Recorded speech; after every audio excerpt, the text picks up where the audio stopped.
At 10 minutes past 4 in the morning, someone put a fist against my shutter, and I knew before I reached the door that it was not a thief. Thieves do not knock. Thieves have never knocked at my door in 70 years of trade, and I have been robbed 3 times. I am Odell Rook. I am 91 years old, and my eyes are 2 gray windows with the curtains half drawn, and I set stones for 2 queens of Eldermoor before my hands began to argue with me. If you have never held a diamond, you will think this story is about jewels. It is not. It is about a man who stood still in a cold room for 4 years and noticed something that 400 educated people did not. I got the bolt back. The rain came in first, the way it does on Silverite's Row, sideways off the river and smelling of coal. And behind the rain stood a royal guard in full ceremonial red, the tunic black with wet across the shoulders, the bearskin dripping like a wet animal, the white gloves gray to the wrist with it. He had walked. He had walked from the palace to my street in the rain in a uniform that was never made to be walked in, and he had done it at 4 in the morning, which told me he was either mad or in the kind of trouble a man cannot sleep through. "Master Rook," he said, "my name is Sergeant Oren Halloway. I stand the night post in the Rose Gallery." "Then you are standing in the wrong place," I said. "I have been suspended from it," he said, "as of 8 o'clock last evening. I have until the morning bell to be a nuisance to you, and after that I am nobody." He put his hand out flat. In the white palm of the glove, in a twist of brown paper the size of a thumbnail, there was a stone. I have opened 10,000 papers like that in my life. Old women bring me their mother's rings. Sailors bring me things they will not explain. My hands know the weight of a paper before my eyes know the color of it. I unfolded it on the counter under the lamp, and I did what I always do first, which is not to look, because looking is the last thing a jeweler should trust. I put it against my lip. It went warm. You will not know what that means, so let me tell you. A diamond will not be warmed. Press one to your mouth and it takes the heat out of you and gives you back nothing. It stays cold and rude against the skin like a river pebble in March. That is the stone's nature. It drinks heat and hurries it away. Glass has no such manners. Glass sits where you put it and takes on your temperature like a flatterer, and in 3 seconds it is as warm as your own breath and no colder. The stone on my lip was warm as milk. "Glass," I said. "You are certain?" "I am 91, Sergeant. Certainty is nearly all I have left." I turned it under the lamp then, with the loupe I have used since I was 19, and my bad eyes did what they can still do, which is see very small things very close. The facet edges were soft, rounded. Glass will not hold an edge. It is a coward. It rolls its shoulders where a diamond keeps a knife. And on the back of it, under the pavilion, there was a whisper of silver, a foil, laid behind the stone to throw light back out of it and give it a false fire. Then I stopped, and my throat did something I did not expect. Because I knew the cut.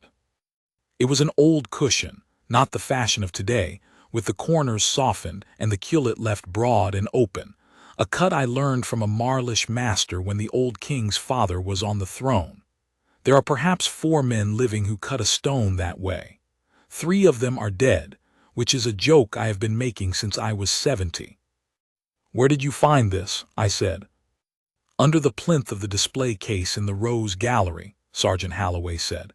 "Against the skirting. It had rolled and it had stopped. I sweep my post at the end of every watch, Master Rook.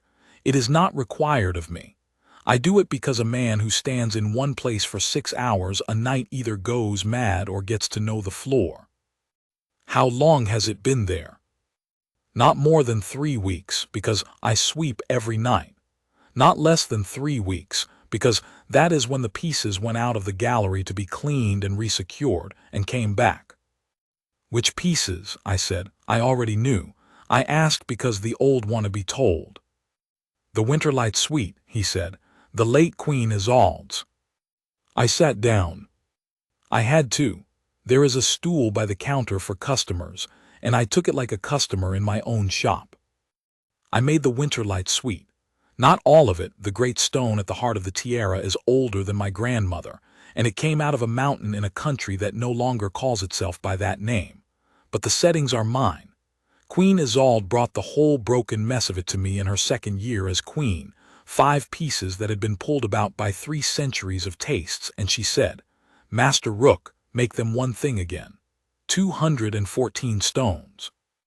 Tiara, collar, drop earrings, wristlet, and the star brooch she wore over her heart at the winter gala every year of her life. I set every one of those stones with these hands, and it took me 19 months, and it is the only work of mine that will outlive my name. And a man in a wet red coat had just put a piece of glass on my counter that had been cut, deliberately, patiently, expensively, to sit exactly where one of my stones sits in the Queen's collar. "Somebody," I said, "has copied my work." "Yes," said Halloway. "Not badly either. It is a good copy. A good copy is worse than a bad one, Sergeant. A bad copy means a fool. A good copy means money and time and a workshop and a man who knows what he is doing being paid to know it." I turned the glass over. It caught the lamp and threw a lovely cold lie across the ceiling. "This is a spare. Do you understand? A man does not cut one. He cuts 6, 8, 10, because glass chips and settings vary and you must have a choice at the bench. This is the one that got away from him and rolled under the plinth in a room he was in a hurry to leave." The sergeant did not move. It is a thing I noticed about him then and never stopped noticing. He had a stillness that was not stiffness. It was the stillness of a man banking a fire. "Then say it plainly, Master Rook," he said, "so that I have heard someone say it." "Someone has been taking the Queen's diamonds out of her jewels," I said, "and putting glass in their place. And they have been doing it slowly, and they have been doing it well, and they have been doing it inside the jewel house of Eldermoor, where nobody may go but the keeper and his warrant men." "And the Queen Consort," said Sergeant Halloway. The rain went on hitting the shutter. I did not answer him, because there are sentences you do not put your name to at 91 in a shop with one lock, and because he had not asked me a question. He had told me the thing he had come to tell me, and he had let me be the one to arrive at it, which is the mark of a certain kind of man. I want to tell this properly, and to do that I must tell you what Sergeant Halloway saw before he ever came to me, because I have had it from him a dozen times since, and I have thought about it more than I have thought about any stone I ever cut. The Rose Gallery is a long room on the north side of the palace, above the old moat line, with a vaulted ceiling of white plaster and 9 tall windows facing east. It is where the crown shows what the crown owns. Cases down both sides, black velvet inside them, and at the far end, alone on a plinth of gray marble under a case of its own, the Winterlight Suite. The night post there is a punishment and a privilege. It is cold. There is no heat in the gallery until 6 in the morning, when the steam comes up through the old pipes with a knock you can set your watch by. It is silent. It is 6 hours of standing between 2 windows with a rifle you will not use, guarding objects that nobody has stolen in 200 years. Sergeant Oren Halloway had stood it for 4 years. He asked for it. He was 34 years old. He had come out of the frontier rifles with a knee that ached in the wet and a commendation he never mentioned. And he had a wife who worked mornings and a habit of quiet that the palace mistook for dullness. He liked the Rose Gallery because it was, he told me once, the only room in the palace where nobody wanted anything from him. And every clear morning, at about 20 minutes to 5, the moon or the street lamps or later in the year, the first gray of the sun would come through the 3rd window, and the light would strike the Winterlight Suite, and the ceiling would fill with stars. That is not a figure of speech. That is physics, and it is the reason I cut those stones the way I did. Diamond takes a beam of white light and pulls it apart into its colors and flings the pieces back out. 214 stones, each one throwing, and above the case the plaster vault would come alive with little moving points of light, red and green and hard blue, sliding as the earth turned. The household called it the Queen's weather. The old keeper, used to bring visiting scholars up at dawn to see it. Queen Isolde herself, so I am told, would stand under it in her dressing gown when she could not sleep, with her arms folded, watching her own jewels write on the ceiling. Sergeant Halloway had watched that ceiling for 1,000 and some nights. He knew it the way a shepherd knows a hillside. He knew that in November the stars came late and stayed low, and that in June they were gone before he was relieved, and that on a wet morning there was only a dull sheen and no fire at all. On the 14th of March, on a hard, cold, clear morning, with the light coming through the third window exactly as it should, he looked up at the ceiling, and the ceiling was empty. He told me he stood there for a full minute and told himself it was a cloud. Then he told himself it was his eyes. Then, because he is the man he is, he did not tell himself anything at all. He simply looked back down at the case, at the collar lying open on the black velvet like a fallen thing, and saw that it was shining, but shining the way a wet street shines. A flat glare, all white and no color. 214 stones giving back the light in one dull sheet instead of tearing it into pieces.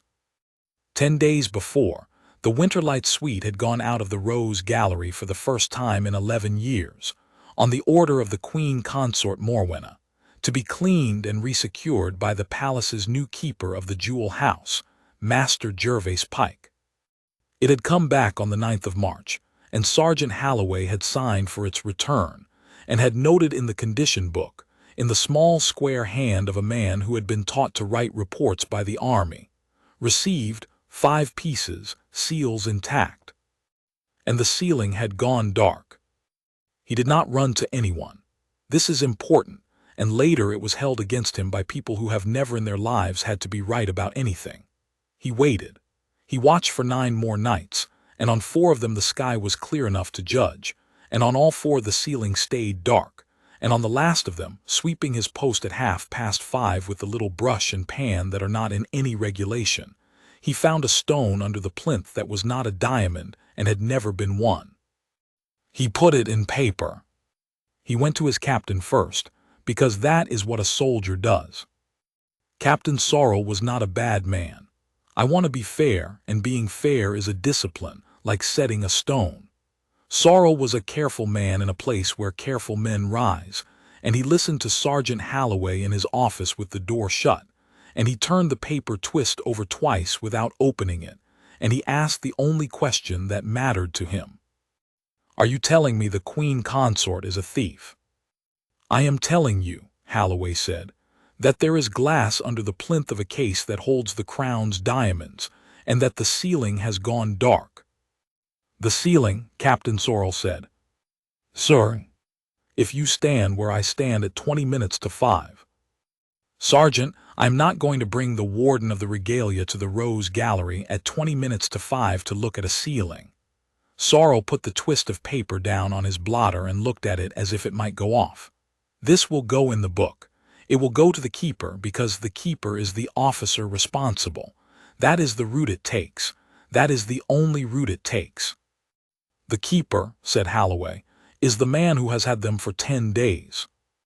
And that, Sergeant Halloway told me afterwards, was the moment he understood what kind of month he was going to have. Because Captain Sorrel's face did not go angry. It went careful. It went the particular closed-up careful of a man who has just seen the edge of something and has decided, in the space of a breath, not to look over it. "Then it is a matter for the keeper," Sorrel said, "and for those above him.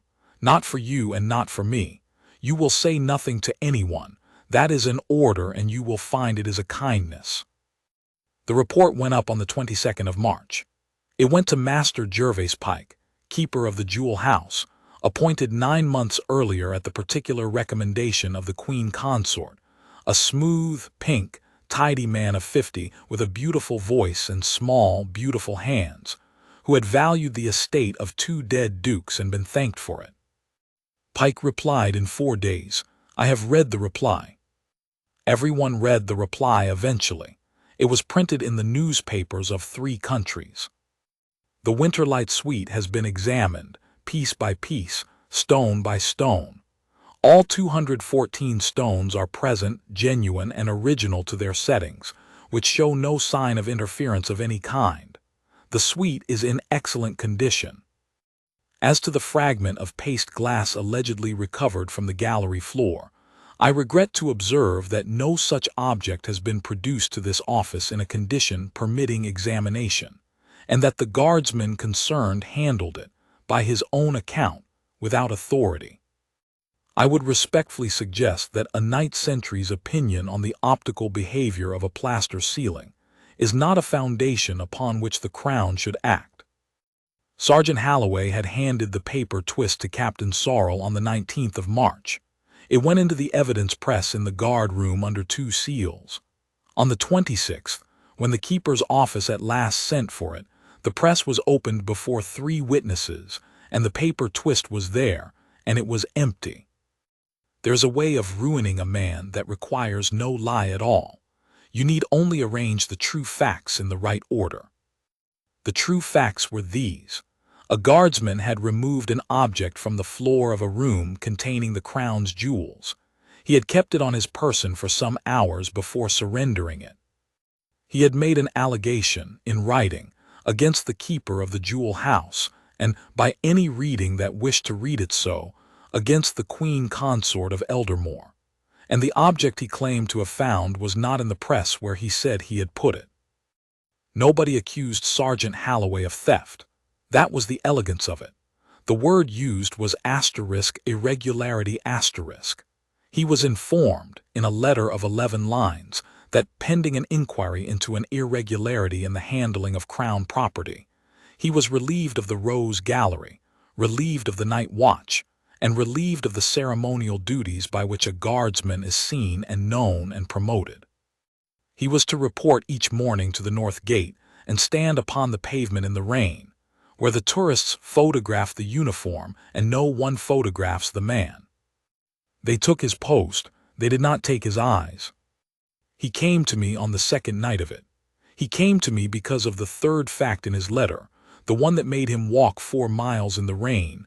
A line in the last paragraph, added, I have always thought, by someone who could not resist tidiness. You are further advised that the question of the Winterlight suite is now sub judice, the Queen Consort's petition having been set down for hearing before the Council of Right on the 11th of May. That was the first Sergeant Halloway had heard of a petition. It was not the first the newspapers had heard of it, but a man who stands a night post does not read newspapers. He sleeps in the day like a cat, and his wife had not wanted to trouble him. I will tell you what the petition was, because everything that follows hangs from it like a lamp from a hook. In February, 3 months before, the Queen Consort Morwenna had lodged a claim with the Council of Right, which is the court of the household, and which sits in a paneled room with 12 chairs and no jury, asserting that the Winterlight suite was not, and had never been, an heirloom of the Crown of Eldermoor. It was, she said, the personal property of the late Queen Isolde, bought with her own money, remade to her own taste, hers to keep and hers to give. And in the last winter of her life Isolde had given it to her. She produced a deed. 1 sheet, dated the 19th of December, witnessed by 2 of the late Queen's household who were now both conveniently past testifying, signed *Isolde R in a hand that 4 experts, in the end, agreed was very like the Queen's and could not be sworn to. And she asked the council to confirm her title, and this is the sentence that mattered, and nobody but Halloway and, later, 1 other person seemed to feel the weight of it, to direct that the suite be removed from the jewel house and placed in her private keeping, since the recent conduct of the Crown's servants has shown that the security of the jewel house cannot be relied upon. Do you see it? I did not at first. I am a jeweler, not a lawyer, and I thought as a jeweler thinks. She wants them because they are beautiful and because they were another woman's. That is a motive as old as the trade. Half the sorrow that comes through my door comes wearing a dead woman's ring. It was Sergeant Halloway, standing in my shop with the rain running off him onto my floor, who said the thing straight. Master Rook, If they are hers, nobody will ever count them again. I looked up at him. The jewel house inventories the crown's regalia every second year, he said. By statute, stone by stone, in daylight before 2 witnesses. The next count falls in the spring after next. If the suite is crown property, it will be counted, and it will be counted by men who are not Master Pike because the statute says so. He turned his cap in his hands. If the suite is hers, it will never be counted again by anyone. Not once. Not ever. She may keep it in a drawer in a house in the country, and no officer of the crown will have the right to so much as ask after it. And there it was. I have thought about it every day since, and it still cools me. She was not stealing the jewels because she wanted the jewels. She was claiming the jewels because she had already stolen the stones. The claim was not greed. The claim was a lid. I asked him what he intended to do.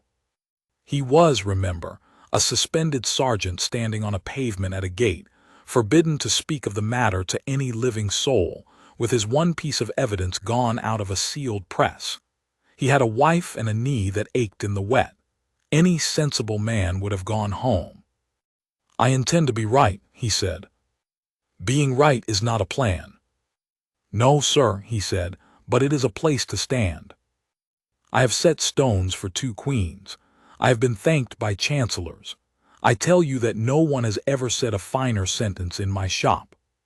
He told me then what he had done on his last night in the Rose Gallery, and it is the thing that saved us all, and it cost him nothing but his patience and the use of his eyes, and I want it written down, because when the newspapers came they wrote about the engraving and the courtroom, and none of them wrote about the dew.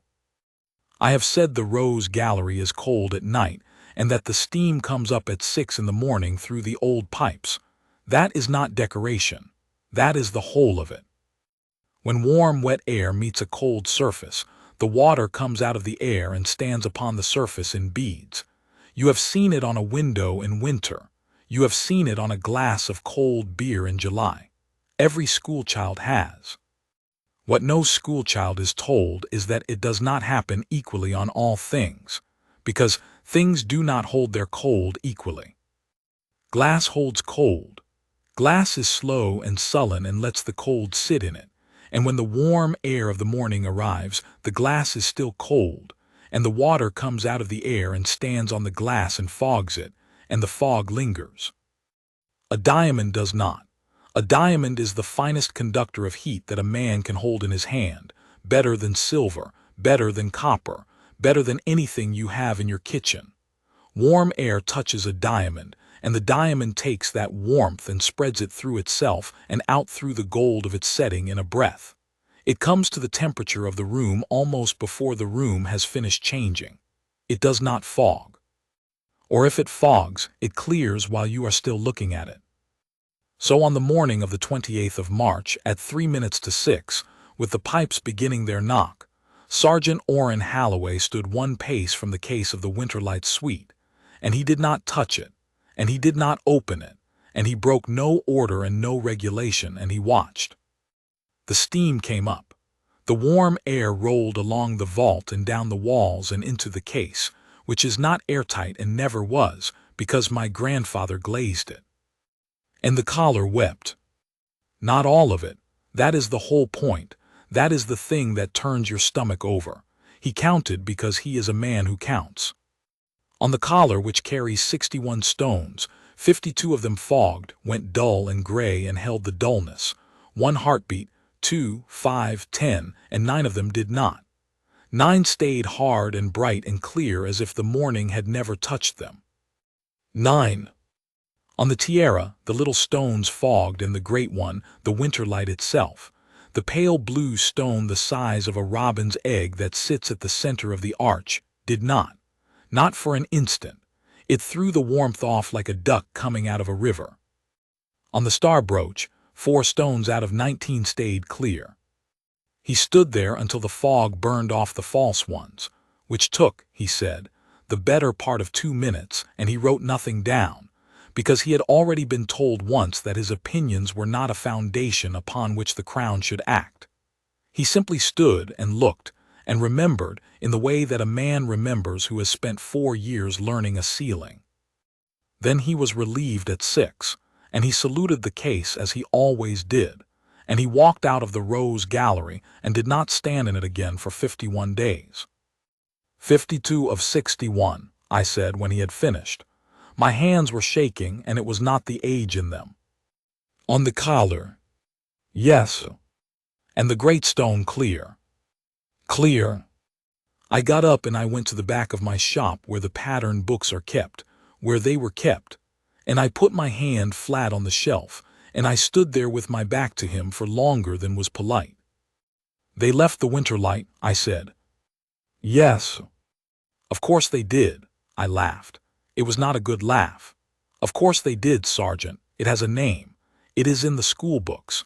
There is not a dealer from here to the Marlish coast who would touch it, and if it went into any market in the world it would be in the newspapers in a fortnight and every one of them would hang. So they left it in the tiara and they took the small ones, because a small good diamond has no name and no history and no face. You can sell 400 of them, and nobody will ever ask you a question. That is what I thought, he said. It is what any thief would think. I turned round. And it is the most fortunate thing that has ever happened to the house of Harrogate, and neither of us can say why yet. He looked at me for a long moment. You know something about that stone, he said. Now I must go carefully here, because I am old and I have earned the right to be dramatic, and I have promised myself I would tell this plainly. I did know something. I had known it for 6 years, and I had told nobody, and I had assumed, as one assumes about all the small private arrangements of the dead, that it would go into the ground with me and be of no consequence to anybody. But I did not tell him that night. And I want to be honest about why, because I did not that night entirely believe it would still be there. 6 years is a long time and a palace is full of hands. So what I said was, Sergeant, go home to your wife. Come back on Sunday when I am shut and bring nothing and tell nobody you are coming. He looked at me the way a man looks at a door that has been closed politely in his face. Then he put his cap on and said, Sunday, and went out into the rain to walk 4 miles back to the gate where he was to stand at 8, having not slept. I bolted the door and I sat down on the customer's stool and I said aloud, to nobody, in an empty shop at 5:30 in the morning, Isolde, you clever, sorrowful woman. Because 6 years before, in the last November of her life, the Queen of Eldermoor had come down to Silverwright's Row in a plain coat with one lady and no guard, and she had sat where the sergeant had been standing, and she had asked me to do something to that tiara that I had never in my life done to any piece of work, and that I had argued against for the better part of an hour. And she had said at the end of it, when I had run out of objections, Master Rook, I am not going to be here, and they will fight over these, you know they will. So put it where only a thief will ever look. On Sunday I shut the shutter at noon and put the kettle on the stove, and Sergeant Halloway came at 1 with his collar turned up and his uniform left at the palace, and in a coat and a cap he looked like anybody, like a man who fits windows or drives a cart. That is a thing I have noticed about soldiers out of uniform. The stillness stays and nothing else does. My apprentice was there. Her name is Tamsin Vole. She was 26 that year. She has the steadiest hands I have ever seen on a human being, and she is the reason there is still a rook on Silverwright's Row. I keep her because she is better than I am and always was. I taught her nothing but where things are kept. Sit down, I said, both of you. I am going to tell you about a mark. Every trade has its vanity. A carpenter leaves his plain blade signature in the underside of a drawer. A bellfunder writes his name in the crown of a bell where only the man who breaks it will read it. A jeweler has the worst vanity of the lot, because a jeweler's work is always in danger. You must understand what happens to jewels. They do not last, not as themselves, Every great piece in every treasury on this earth has been broken up and remade 3 or 4 times because taste changes and money runs short and a daughter wants earrings where her mother wanted a stomacher. The stones go on forever. The work does not. Every setting I ever made will one day be prized apart by some brisk young man with a warm blade, and the stones will go into something modern, and my 19 months will go into the melt. So I did what my Marlish master did, and his master before him. Every stone I ever set, every one of the 214, sits in a little cup of gold, and on the floor of that cup, hidden forever underneath the stone where no living eye will see it while the piece is whole, I struck a mark with a punch I cut myself when I was 22. A wren. A little bird no bigger than a grain of barley, head down, tail up. It is a poor bird and a common one, and it sings louder for its size than anything with feathers, and I have never been able to explain to anyone why I chose it, so I have stopped trying. Under every stone, said Tamsin, who has known this for years, and has struck a few thousand wrens of her own by now. Under every stone in the Winterlight Suite, I said, there is a wren, struck by me with a punch that is upstairs in a drawer into gold that I hammered up myself, in a workshop that is this room. Sergeant Halloway sat very still. Then a stone with no wren under it, he said slowly, is not your stone. A stone with no wren under it, I said, was not set by Odell Rook, and every stone in that suite was set by Odell Rook. There is no third possibility, Sergeant. There is no honest way for a stone in the Queen's collar to be sitting on bare gold. How would a thief know, said Tamsin, how would he know to fake the mark? He would not. Why would he? He is not putting the stone in to fool a jeweler in 100 years. He is putting it in to fool a man walking past a case. He wants it to look right from 3 feet away. He is not going to unset a diamond and turn it over and study the floor of a cup that nobody has looked into since the year I did it. I set my cup down. And there is another thing. To set a stone as I set it, you must build the cup and you must work the claws down over the girdle, cold, with a graver, and that is a day's work for one stone if you are good. A thief with 180 stones to swap does not do that. He warms the piece and he lifts the stone and he drops the glass in and he touches it with soft solder, and the whole business takes him 4 minutes, and it looks perfect, and it is a lie you could spot with a fingernail if anyone ever put a fingernail to it. Would it come out, Halloway asked, the glass, if a man simply took hold of it? It would come out, I said, in the way a milk tooth comes out, and my stones would not come out for you if you pulled at them until Sunday. He looked at the table for a while. Then the proof is inside the jewels, he said. The proof is asterisk underneath asterisk them, I said. It has been underneath them the whole time. It was underneath them while Master Pike was writing his letter. It is underneath them tonight, in a locked case, in a locked room in the palace, with a man standing beside it who is not you. And that was the trap, and we sat in it for a long, quiet minute while the kettle ticked. Because to see a wren you must lift a stone. And to lift a stone out of the crown regalia of Eldermoor, a man requires the written leave of the Council of Right, countersigned by the warden of the regalia, on the petition of the keeper of the jewel house. That is the law, and the law is a good one. Without it, any fool with a theory could take the crown's history apart with a screwdriver. The keeper of the jewel house was Master Gervase Pike. We should have been finished. I want you to feel how finished we were. We had a ceiling that had gone dark, which is not evidence, a fog on some stones and not on others, which is not evidence, an empty paper twist in a sealed press, which is not evidence, and a bird under a stone that no one on this earth had the right to lift. What we had instead was the king's sister. I did not know that yet.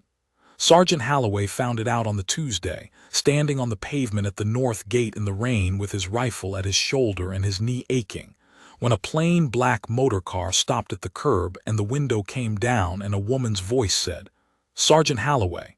Get in, please. You are getting wet, and I dislike the sound of it. Princess Adela was 62 years old. She was the king's elder sister. She had never married. She had ridden to hounds until her hip forbade it, and then had taken up the administration of things instead, which is a more dangerous sport. She was warden of the regalia of Eldermoor, which everyone in the palace regarded as a decorative office, and which she did not. She had read the condition book. That was all. That was the entire beginning of it. Twice a year the warden of the regalia signs the condition book of the Rose Gallery, and everybody in the palace's memory had signed it standing up, in 30 seconds, with a pen handed to them by a clerk. Princess Adela had taken it away to her study and read it, all of it, the way she read everything, and she had found in the small square hand of a night sergeant an entry dated the 18th of March. Ceiling dark on 4 clear mornings since return of suite. Dispersion absent. Respectfully recorded. And underneath it, in another hand, in ink of a different color, added later. Sergeant Halloway is under inquiry. This entry is disregarded. Nobody, she told him in the car, disregards an entry in my book. They may disagree with it. They may minute their disagreement beneath it and sign it and answer for it. They do not scratch a man's report off the record as though he were a mistake in an account. She had a way of putting her chin down when she was angry that made her look like a hawk considering a difficult day. Now, tell me what you saw, and tell it to me as if I were slow. He told her. It took him 20 minutes, and she stopped him 4 times to ask the sort of question that told him she was not slow at all. At the end of it she was quiet for a while, watching the wet street go by. Sergeant, I am going to be honest with you because you have been honest with me, and I do not think it has done you the least good. I believe you. She raised one hand before he could speak. And it does not matter in the smallest degree that I believe you. I cannot take a ceiling into court. I cannot take a fog into court. If I stand up in the Council of Right on the 11th of May and say that a suspended sergeant has told me that the Queen's diamonds no longer sparkle, I will be answered by a certificate from the keeper of the jewel house, signed and sealed, stating that all 214 stones are genuine. And I will lose. And when I have lost, the suite will go into her private keeping, and I shall never be permitted to look at it again as long as I live. Then we lift a stone, said Halloway. With whose leave? He did not answer. Precisely, said Princess Adela. The keeper's. And the keeper is her creature, and even if he were not, no keeper who ever lived would consent to have the crown's tiara opened on the word of a night sentry. It would end his career whether he was right or wrong. She looked at him. You have thought of this already. Yes, ma'am. And you came to no answer. No, ma'am. Nor have I, she said, which is a novelty, and I do not care for it. The car stopped. Go back to your gate. Say nothing, do nothing, and be patient. I know. It is a cruel thing to ask a man who is being ruined. But if you make one wrong movement now, they will not merely dismiss you. They will charge you and they will convict you, and I shall be able to do nothing at all. She held out a card with a telephone number on it and nothing else. And Sergeant, if it is true, if she has been at those stones, then she is not a woman who has done one wrong thing and is frightened. She is a woman who has done 100 wrong things over 2 years and is organized. Please be careful of the old man. He went white. I have this from him. He said he went white, standing in the rain at the curb because he had not once thought of it. He telephoned me from a public box that evening and told me to put the pattern books somewhere safe. I laughed at him. I want that on the record too, because a man of 91 may be forgiven a great many things but not for laughing at a warning. I laughed at him and I said, Sergeant, my books have sat on that shelf since before your father was born, and nobody has ever wanted them but the moths. 3 men came through the back window of my shop on the night of the 4th of April. They did not take my stock. There was not much of it, but there was a tray of garnets, a gold chain, the money in the drawer, which was 11 crowns. They took none of it. They went straight through the shop to the shelf at the back and they took the pattern books, all 19 of them, and the loose sheets, and the drawer of my punches, and they went out the way they came.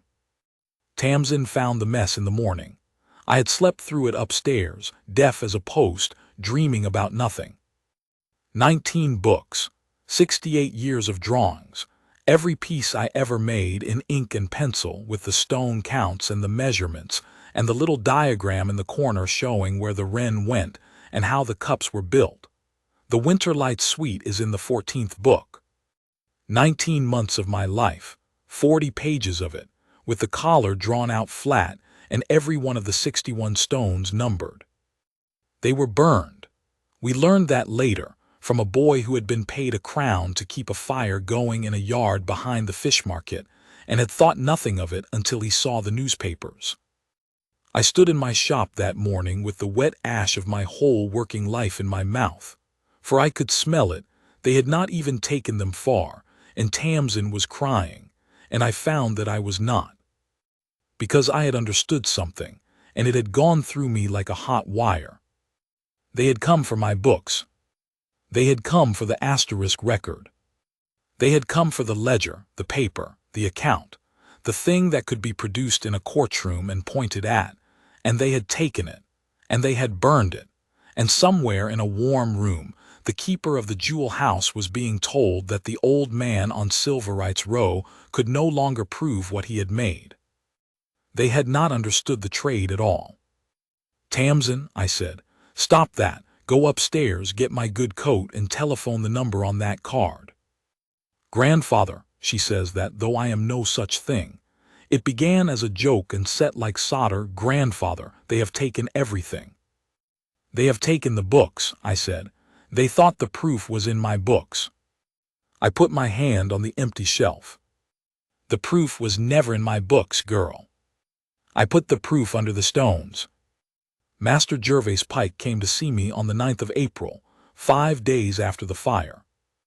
He came in the middle of the afternoon, like a customer, with an umbrella, and he stood in my shop looking at the burned patch on the wall and the boarded window with an expression of the most exquisite sorrow.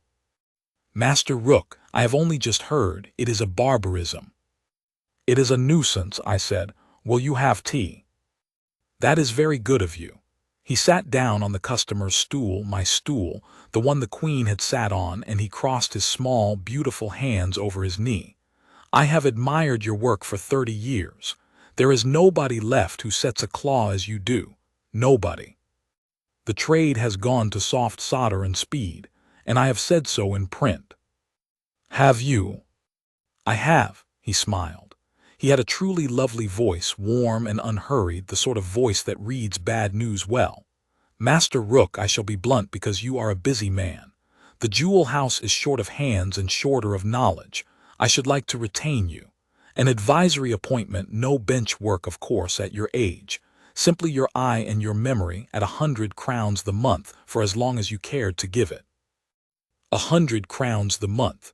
I have never earned 100 crowns in a month in my life. And I should like, if you would permit it, to take your pattern books into the Jewel House archive for safekeeping. After this dreadful business, he looked around the shop again, sorrowfully. They are a national treasure, and they are behind a boarded window. I looked at him for a while. He held it very well.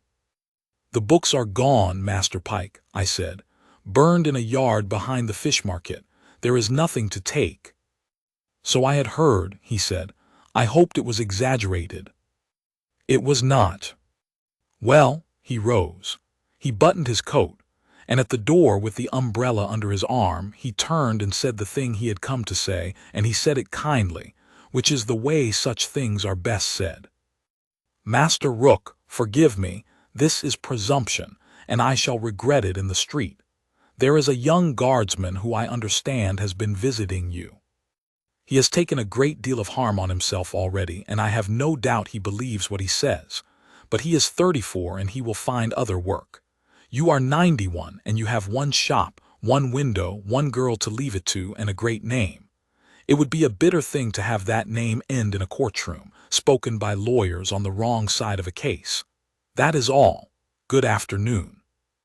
The doorbell rang behind him. It is a very small bell, and it does not stop for a long time. Tamsin came in from the workshop with her jaw set. You should have thrown the tea at him. I should have done nothing of the kind, I said. He has just told me something. He has just threatened you. Yes. And in the doing of it, he told me that he is frightened, and that he is frightened of a night sergeant and a blind old man, which he would not be if there were anything in that suite that could look after him. I put the cup down. Get my coat, girl. We are going to the palace. Princess Adela received us in a study that was colder than my shop, with a coal fire the size of a fist and a desk with nothing on it but the condition book. Sergeant Halloway stood by the window in his uniform, because he was still, technically, a serving man and would be for another month. I told her about the wren. She listened with her chin down. When I had finished, she was silent for perhaps 10 seconds, and then she said, "Under every stone." "Every stone, ma'am." "And a stone set in by another man would have none." "None, ma'am, and bright gold under it, and soft solder round it that a fingernail would move." "Then the whole of it," she said, "is decided by lifting one stone, and I have already been refused leave to lift one stone." She put her hand flat on the condition book. "Master Rook, I have been warden of the regalia for 11 years. I have signed for these objects. If it is true that they have been robbed under my signature, I will not sit quietly in a paneled room and be given a certificate. But I must have a way in, and there is no way in." And then I told her the other thing. I have thought about how to set it down, and I find I cannot improve on how it happened, so here it is. "Ma'am," I said, "in the November before she died, the Queen came to my shop." Princess Adela's head came up. She came in a plain coat with one lady and no guard, and she sat where your sergeant is standing, and she asked me to open the tiara. To open it. To lift the winterlight, the great stone, to take it out of its claws, cut the seat deeper and put it back. I found my voice was not entirely steady, and I let it be unsteady. I am too old to perform. I argued with her for an hour, ma'am. You do not do that to a stone of that age. It has been in that setting since I put it there, and it wanted for nothing. I told her it was vandalism, and she told me it was housekeeping. "Why?" said Adela. "Because she wanted something engraved in the seat underneath it." Nobody moved. The fire the size of a fist popped once. "What," said Princess Adela, "is engraved under that stone, Master Rook?" And I said, "And I will not write it here. You will have it in its place, out of the mouth of the man who read it aloud, and I will not cheapen it by giving it to you twice," I said. "Ma'am," she gave me the words in her own hand on a half sheet of paper, and she watched me cut them, and she took the paper away with her, and I never saw it again. And when it was done, she said to me, "Master Rook, I am not going to be here, and they will fight over these. You know they will. So put it where only a thief will ever look." Princess Adela sat back in her chair. "She knew," she said.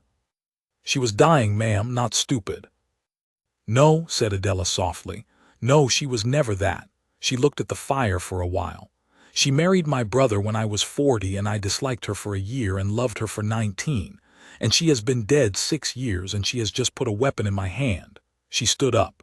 "Sergeant, Master Rook, sit down, both of you. I am going to think aloud, and you will tell me where I am wrong. We cannot lift a stone from the collar. To ask for that is to ask the council to believe the substitution before it has been proved, and they will not, and they will refuse me as they refused me before. But the great stone, the winterlight, is another matter entirely. Nobody has ever suggested that the asterisk center stone of the tiara is false. Nobody. Not the sergeant, not you, not I. It is the one stone in the suite that everyone agrees is genuine." Her chin came down. "So I shall not ask leave to test the suite. I shall ask leave to authenticate it. I shall ask the council to permit the original maker, in open sitting, to lift the center stone and identify his own work beneath it, as an ordinary act of provenance, on the eve of a judgment about ownership. Which is a reasonable, dull, technical request, and which every man in that room will believe is on my part a desperate and meaningless one. Sergeant Halloway said, very quietly, and they will let you do it. They will let me do it, said Princess Adela, because their own valuer will tell them to. Master Pike knows precisely which stones he has meddled with. He will hear me ask for the one stone he has never touched, and he will be delighted, and he will lean to her and whisper that we have wasted our shot. I have replayed that scene in my head 1,000 times, and the part I love best is not the cleverness of it. It is that a woman of 62 in a cold room understood in 4 minutes what a whole council could not be made to understand in 4 months, that a thief's caution is a kind of confession. It very nearly did not happen at all. On the 2nd of May, the Council of Right sat in a preliminary session and refused, 7 votes to 3, an application by the warden of the regalia to inspect the Winterlight suite in advance of the hearing. On the 4th of May, the inquiry into Sergeant Oren Halloway concluded. He was found to have handled crown property without authority and to have made an allegation against a superior officer that was unsupported by any evidence whatever. He was to be dismissed the service on the 10th of May without pension at the age of 34 after 16 years. And on the 7th of May, the king signed the interim order. I want to be fair to King Alaric, because I think fairness is owed to him more than to anybody in this story, and because I have since stood in a room with him and found him better than his reputation. He was 68. He had been a widower for 6 years and married again for 4. He was tired in a way that has nothing to do with sleep, and the woman he had married was in his rooms every morning and every evening, and had been, for 4 years, patient and constant and full of small grievances that were always, individually, reasonable. The interim order was reasonable. That is how these things are done. It recited that the security of the jewel house had lately been called into question, that a former guardsman under inquiry had removed an object from the gallery floor, that a burglary had occurred at the premises of an aged jeweler connected with the matter, that in the circumstances, and without prejudice to the question of title, it was expedient that the Winterlight suite be removed from the Rose Gallery into the personal keeping of Her Majesty the Queen Consort, pending judgment. Pending judgment. 2 words that meant, the day after the hearing, whatever the hearing decided, those 5 pieces would go out of the palace in a locked case, into a house in the country, and no officer of the crown would count them again in my lifetime, or Halloway's or anybody's. The transfer was fixed for 8 o'clock in the morning of the 12th of May. The hearing was fixed for 11 o'clock in the morning of the 11th. We had 1 day, and we did not have leave to lift a stone, and the man who might have argued for us had been dismissed the service the day before. Sergeant Halloway came to my shop on the evening of the 10th of May in a plain coat, having handed in a uniform that morning that he had worn for 16 years. He had brought his commendation with him in an envelope to show me, because Tamsin had asked about it once, and he had never in 4 years mentioned it to anyone at the palace. I will not tell you what it was for. He would not want it. They will not let us lift it, he said. Adela has argued it twice. Then we must make somebody want it lifted. There is nobody left to ask, he said. The council has refused. The keeper is hers. The captain is careful. The newspapers will not print a word of it while it is before the court. There is the king, I said. He looked up at me. You cannot petition the king, he said. Not now, not by me. I was dismissed yesterday for lying about this exact thing. If I put my name to a paper, it dies on the first desk it reaches, and it makes her stronger, and it makes Adela look like a woman who has been taken in by a disgraced sentry. I am not talking about a paper, I said. And that is when Oren Halloway, sitting at my counter with his life in an envelope, thought of the only thing that could have worked, and thought of it because he had spent 4 years standing in one cold room learning what it looked like. No, he said slowly. No, you are right, not a paper. Say it. 4 minutes, he said. That is all I want of him, not a hearing, not a petition. He does not have to believe me and he does not have to speak to me. I want the King of Eldermoor to stand where I stood in the Rose Gallery at 20 minutes to 5 in the morning. And look at what? At the ceiling, said Halloway, and I want somebody to tell him what used to be up there. We sent it to Princess Adela by Tamsin, on foot, at 9 that night. What she said to her brother, and how she got him out of his bed and down 4 flights of stairs at 4:30 in the morning on the day of the hearing, I do not know to this hour. She has never told me. She only ever said one thing about it, years later, and she said it looking out of a window. I told him she used to stand under it in her dressing gown, she said, and then I stopped talking. At 20 minutes to 5 on the morning of the 11th of May, King Alaric of Eldermoor came into the Rose Gallery in an overcoat over his nightclothes, with his sister behind him and 2 servants who had been ordered to stay at the door. The sky was clear, the light came in through the 3rd window, and the ceiling above the Winterlight suite was as blank and gray and dead as a wet pavement. He stood there, they tell me, for a long time, longer than 4 minutes. He stood with his hands in the pockets of his overcoat and his head back, looking up at the plaster, an old man in his nightclothes in a cold room at 5 in the morning, and he did not say one word to anybody. Then he went out. The Council of Right sits in the Chamber of the 12 Chairs, which is a room I had never been into in my life, and which is not, when you get inside it, very grand. It is paneled in dark oak that has gone nearly black, and it is lit by 4 windows and no lamps, and it smells of floor polish and paper. There is a long table. There are 12 chairs on one side of it for the council, and 1 chair at the head for the king, who may preside if he chooses, and who had chosen, that morning, for the first time in 9 years. Behind the table, against the wall, they put a bench for the parties and their people, and behind that, 3 rows of hard seats for such of the household as had the right to attend, and in the 2nd row, in a plain coat with his hat on his knees, sat a man who had been dismissed the service the day before and who had no right to be there at all except that Princess Adela, warden of the regalia, had entered him on her list as * technical witness, unpaid. I sat next to him.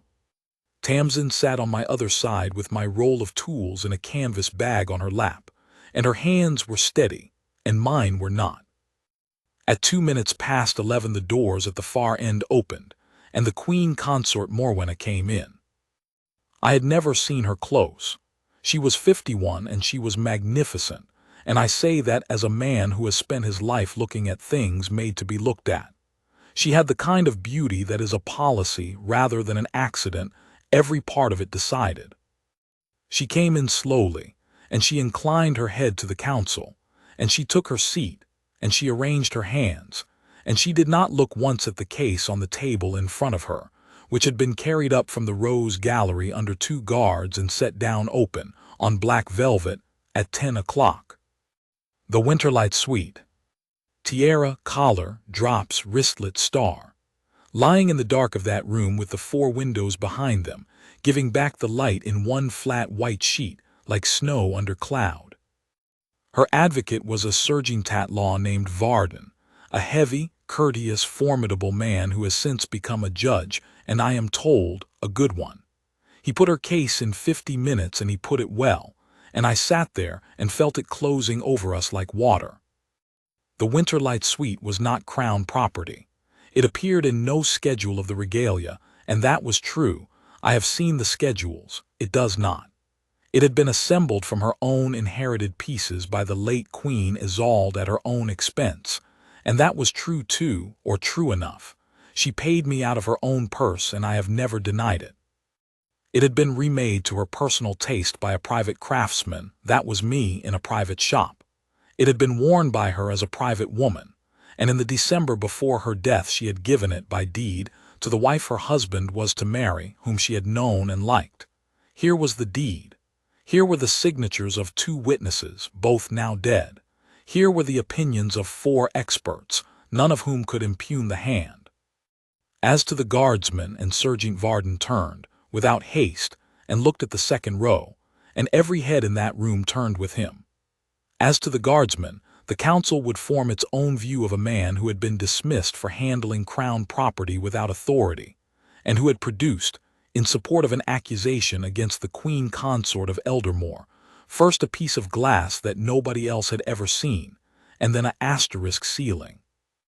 There was a sound in the room, not laughter, something worse than laughter, the small, comfortable, collective noise that respectable men make when they have been given permission to stop taking something seriously.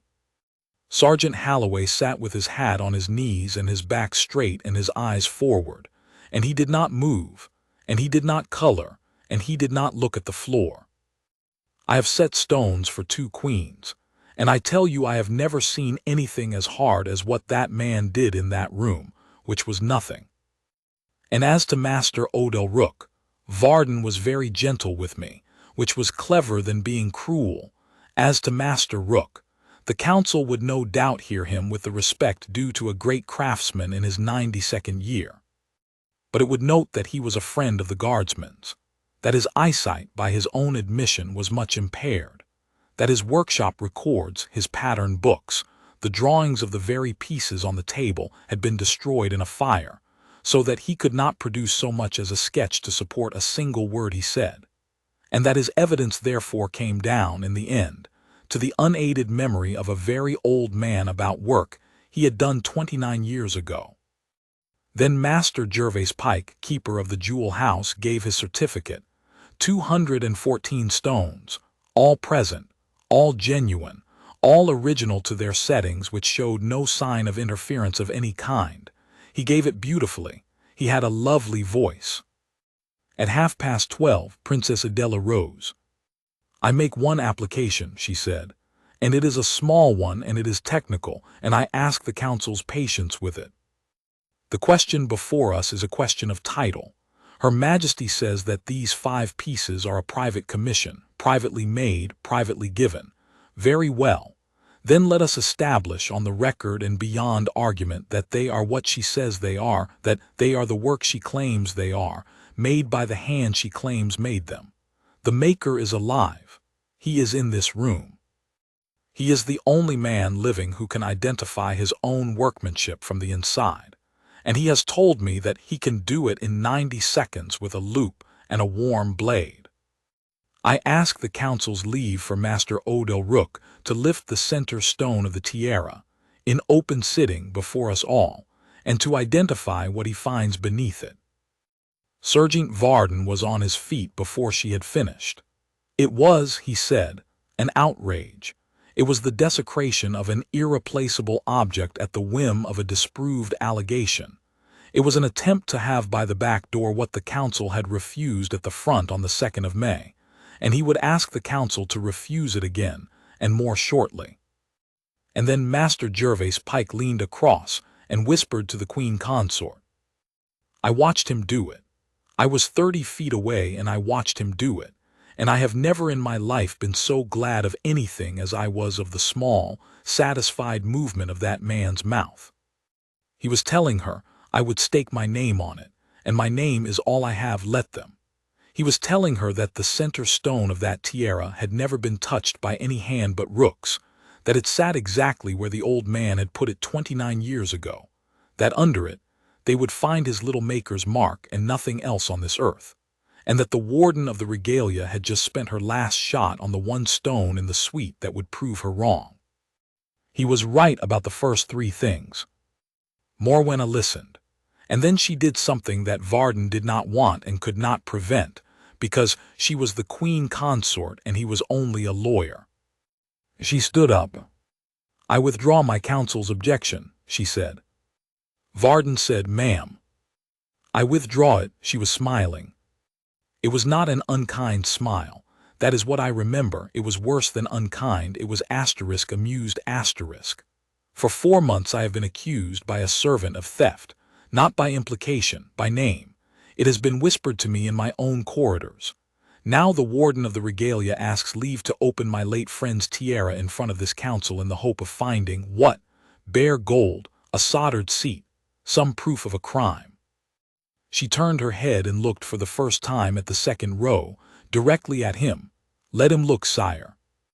Let the old man look, and let the guardsman watch him look, and when he has found his little bird and nothing else in the world beside it, I shall ask this council for my costs, and for the sergeant's apology, and I shall have it read aloud in the Rose Gallery where he told his story.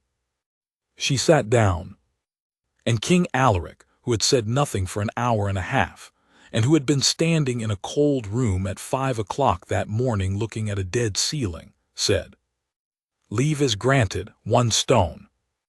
They cleared the end of the long table and put a white cloth on it and moved the case down under the third window, where the light was. Tamsin unrolled my tools, my gravers, my pushers, my little spirit lamp, the burnisher my master gave me when I was 23 and told me not to lose. I want to tell you what it is like to be 91 years old, and to put your hands on the best thing you ever made, in front of a king, with a man's life in your fingers. It is quiet, that is all, everything else goes away. The tiara came up out of the velvet and it weighed what it has always weighed. I turned it over. I laid it on the cloth face down, which nobody in that room but Tamsin understood, because you do not work on a piece from the front. You work from the back where the truth is. "Master Rook," said Princess Adela, "will you describe what you are doing?" "I am looking at the back of the setting, ma'am." My voice sounded like somebody else's. "The center stone is held by 6 claws. They are cold-worked. They were pushed down over the girdle of the stone with a graver by hand in the shop by me, and there is no solder anywhere near them, and there never was, because solder near a stone of that quality is a confession of incompetence." I bent closer. Tamsin held the loop for me and moved the lamp an inch. "The claws have not been lifted. Not once. Not in 29 years. If they had been, I would see it. The gold remembers everything." "How long will it take you?" "To do it properly, ma'am, 20 minutes. To do it as the man who put the glass in the collar would do it for." Somebody in the third row laughed and stopped. "It took me 26 minutes. I will not make it a performance. A man works, and time goes, and the room becomes very far away." I warmed the piece, gently, gently. An old setting is a nervous thing, and I put the point of the pusher against the first claw, and I felt it fight me, and I loved it for fighting me. I opened them one at a time, in the order I had closed them when I was 62 years old, and at the last claw I put my hand flat under the arch of the tiara and turned it over, and the winterlight came out into my palm. It is a pale blue stone. There is a hint of gray in it, like the sky an hour before snow. It weighs less than you expect, and it is colder than the room. I set it down on the white cloth, and it lay there, and the light from the third window came into it and went through it, and it did the thing that only that stone does, which is to throw a hard blue line across whatever is beneath it, so that the cloth had a blue mark on it, as though someone had drawn on it with a pencil. And then I picked up the tiara, and I turned the empty seat to the light, and I put the loop to my eye. The cup was deep, deeper than any cup I have ever cut, because she had made me cut it deeper. The gold on the floor of it was the dark, dull, unpolished gold of a surface that has been shut away from the air for 29 years. In the middle of it, no bigger than a grain of barley, head down and tail up, was a wren. I heard Master Gervais Pike let out a breath. "There is the maker's mark," I said. "It is mine. I struck it in this cup with my own punch in the year I made it, and it has been under this stone ever since." I lowered the loop. My hands had begun to shake. "And there is more in this cup than a bird." The room went very still. "6 years ago," I said, "in the November before she died, the Queen came down to my shop in a plain coat and had me lift this stone. She stood at my elbow while I cut. She gave me the words on a half-sheet of paper in her own hand, and she took the paper away with her when it was done. I set the tiara down on the white cloth, face down, with the empty seat turned up to the window and the light going into it. I am 91 and my eyes are gone and I cannot read it, ma'am. Somebody else must read it out." Princess Adela came round the end of the table. She took the loop. She bent over that little cup of gold for a long moment in a room where nobody was breathing, and I watched her face and I saw it change, not shock, something quieter and much worse for the woman sitting behind her. Then she straightened up and she gave the loop to the clerk of the council, a dry man of 50 named Barrow who had been writing in his book all morning without expression, and she said, "Read it to the council, all of it, slowly." Clerk Barrow put the loop to his eye. The letters, he said afterwards, were smaller than any writing he had ever seen, cut round and round the wall of the cup and across its floor, and he had to turn the tiara 3 times in the light to follow them. And this is what he read in the chamber of the 12 chairs, at 4 minutes past 2 o'clock in the afternoon of the 11th of May, in the voice a man uses for a document. "I hold these, I do not own them. They are Eldermoor's, and I give them back. Whoever has lifted this stone has lifted what was never theirs." And then he stopped, and he turned the tiara once more, and he frowned, and he leaned closer to the light, and he said, in quite a different voice, his own, "There is one line more, it is inside the claw. It says, 'Good morning, old friend.'" I put my hand flat on the table, because the floor had begun to behave badly. She had known that a stone of that quality can only ever be lifted by the man who said it, and that when the day came the hands would be mine.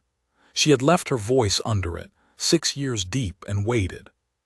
What I did then is my business and hers. Sergeant Varden rose, and I will say for him that he did it well. He asked the clerk to read the words again, and Barrow read them again, and Varden stood with his hand on the table and listened to his own case die. Because it no longer mattered whether the deed of the 19th of December was genuine or forged. On a November afternoon in my shop in her own gold, by her own choosing, the Queen of Eldermoor had said, "I hold these. I do not own them. They are Eldermoor's, and I give them back." A woman cannot give away in December what she has already given back in November. There was nothing left in her hands to sign. "Ma'am," said Princess Adela very gently, which frightened me more than anger would have, "that is your title gone." The Queen Consort had not moved. She was looking at the tiara lying face down on the white cloth with its empty seat turned up to the window, and her face had come apart in a way that no policy could hold together. "That is not possible," she said. "It is in the gold, ma'am. You are welcome to look." She could not have known asterisk. Morwenna was on her feet. There was a sound in that room now, a long, ugly, indrawn breath out of 12 chairs and 3 rows of hard seats. She was dying. She could not have known what I would. And she stopped. She stopped, but she had said what I would asterisk, and every man in that room heard the shape of the rest of it. And Princess Adela let the silence sit for 4 whole seconds before she said, in the mildest voice imaginable, "What you would do, ma'am." King Alaric had not looked at his wife once. He had been looking at the tiara since the clerk began to read, and when at last he spoke to me. "Master Rook, you say there is a bird under every stone in this suite." "Under every stone, sire." "Then take one out of the collar," said the King of Eldermoor. "Whichever you like." The collar came up out of the velvet, and I laid it face down on the cloth, and I chose, out of pure spite, which I confess and do not repent, the largest of the 52, the drop that lies in the hollow of a woman's throat. I put a warm blade behind it. It came away like a milk tooth. There was no cup. There was a shallow dish of bright new gold, scraped and hurried, with a gray smear of soft solder round the rim that came off on my thumb, and on the floor of it there was no wren, and nothing but the tool scratches of a stranger working fast in a warm room. I held the glass up into the light of the 3rd window, and it threw its lovely cold light across the black paneling. This is not my work. This was never her stone. Somebody has robbed the crown of Eldermoor under a certificate and a seal, and I am 91 years old, and I should like to sit down. Master Gervase Pike did not wait to be sent for. He stood up in his place, with one of his 214 genuine stones warming in my hand, and said, "I want it noted that I only—" And then he stopped, because there is no end to that sentence that any man can say out loud. They took him in the corridor lawfully, without a hand laid on him. He gave evidence for 11 days at the assize in the autumn, and he named all of it: the yard off the fish market, the Marlish cutter, the warrant man paid to empty a sealed press, the 3 men who came through my window. The Council of Right gave no judgment that day. It did not need to. At 20 minutes past 3, the king stood up out of the chair at the head of the long table, and put one hand flat against the paneling the way an old man does when he is asking a wall to hold him. "The interim order of the 7th of May is revoked," he said. "The petition is dismissed. The deed is impounded and goes to the assize. The warden of the regalia will count the regalia tomorrow, stone by stone in daylight before 2 witnesses, and every 2nd year hereafter, and the count will be published." Then he said, "God forgive me," and went out by the small door. I am told he wept in the corridor. I am told his sister led him. What became of Morwenna is on the public record, and I shall not make a meal of it. She was charged in the ordinary courts, like anybody, and the jury was out for 2 hours. 171 of the 214 stones had gone out of that suite in 26 months. 106 came home from a strong room on the Marlish coast. 65 are gone forever, cut down and sold into rings on the hands of women who will never know what they are wearing. Sergeant Oren Halloway's dismissal was quashed on the 14th of May. They gave him back his rank, his pension, and his 16 years. The guard offered him a commission. He refused it, and asked instead for the night post in the Rose Gallery. Princess Adela signed the order herself, told him he was a great disappointment to her, and shook his hand for rather a long time. Captain Sorrel resigned the same week. Tamsin and I worked on the suite for 2 years. The stones that came home went back into my own cups as though they had been away for a weekend. For the 65 that did not, the Crown bought new ones, and Tamsin set everyone, and under each she struck a wren of her own tail down. From a punch she cut herself at my bench, so that in 100 years a man with a loop will know which stones were stolen, and which are the daughters of the ones that never came home. I have seen the ceiling once since. They carried me up to the Rose Gallery in the spring, because I do not walk now, and set me on a chair beside the case. And the king came down in an overcoat over his nightclothes and stood beside me, and neither of us said a word, because there was a sergeant on post and the man was working. The light came through the 3rd window at 20 minutes to 5. And the vault of that room broke out into stars, red and green and hard blue, sliding as the earth turned, exactly as they had done for 29 years and had not done for 2. I sat under it with my 2 gray windows and my curtains half drawn, and I saw it perfectly well, because there are things a man does not need his eyes for. "Good morning, old friend," I said.